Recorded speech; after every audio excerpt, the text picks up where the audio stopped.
Now we've arrived at the final F, frame it. The reason that I like frame it as the final F is because it puts an emphasis on you doing the work. You do the work, you try to make it better, you try to learn, you read books about writing, you watch courses about writing, you get your vibe together over weeks, probably over years. And as you're doing it, you publish things. Publishing teaches you things. And what I want you to think about is how if you were to do a painting, you don't frame it until you've done the painting, and you won't frame every single painting that you've done. But the things that you do put into public, think about the act of putting them into public as putting a frame around them. You frame your work, you put it up on the wall, and then you get back to work. There's a classic Australian movie called The Castle, and in this movie, this family buys a lot of secondhand stuff, a lot of pre-owned stuff. Crazy things, cheap things, things that nobody needs. But if one of the family members buys a thing that the dad likes, he says this, put it in the pool room.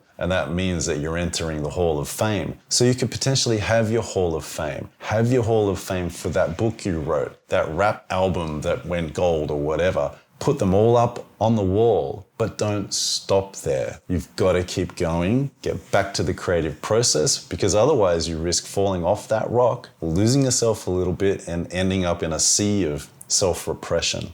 So that's the course. Hopefully it's helped you get in touch with yourself. Hopefully it's given you some practical techniques, especially around workflow, while also connecting you to your own psychology. We went through the 4 F's of frame of mind, framework, effort, and frame it. It works, it's 4 F's, it's alliterative, you'll hopefully remember it. And we went through the adept as system for savage self-expression.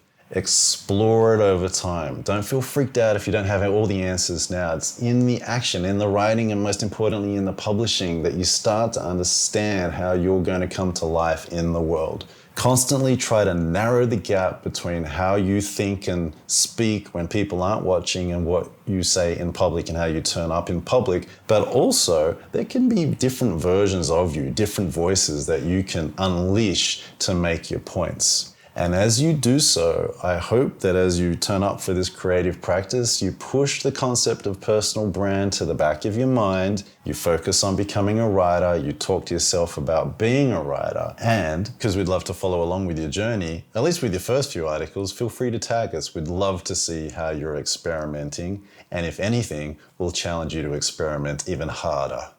My name is Mark Pollard. Thank you for spending so much time with us and allowing me to spend some time poking around your head. May you have a prolific writing life. It's super fulfilling. It can lead you to all kinds of places, places you didn't even know existed, places you didn't even know that you wanted to visit. But I hope that you can sit down, be compassionate towards yourself, and find space in your life to become the person that you want to become. Peace.